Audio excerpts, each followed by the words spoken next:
We absolutely have no clue of the whereabouts of the hostages, of their health condition. I'm just going to get out of the camera so that you can see the activity on the northern sector of the Gaza Strip. The front is very active. You've seen now a bombing, another one in the area of Bet Hanun, Sheikh Zayed, and Bet Lahia, which are on the extreme north of the Gaza Strip. And yet, that's not the most active front, because the active front right now is in Zaytun, a neighborhood which is close to the city center of the Gaza Strip. In Zaytun, you have a lot of close quarters combat.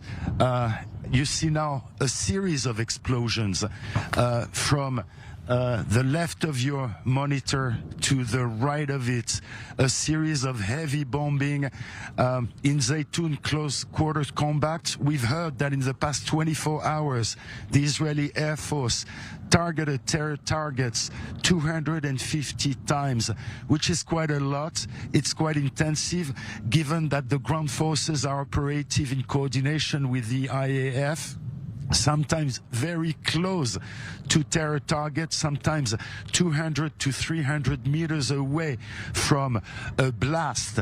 And then the forces enter booby-trapped mosques, for instance, the one that was found out yesterday in Zaytun, where there was a tunnel and a basement, and in it manufacturing a weapons lab inside a mosque, which was destroyed afterwards.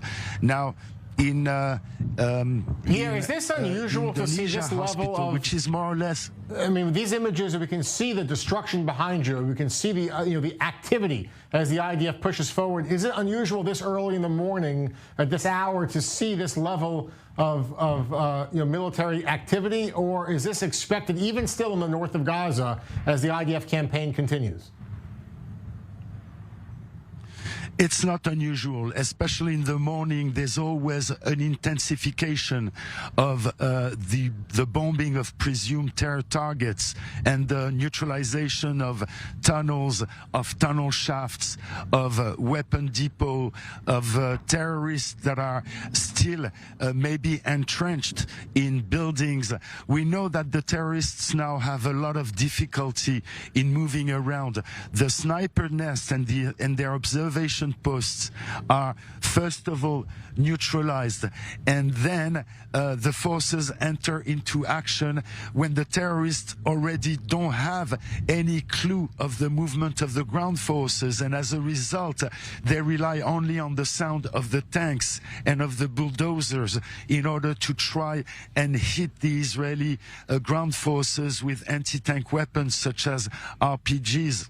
But that works less and less. We know that hundreds of terrorists have been killed in the past 24 hours, especially in the Zaytun area.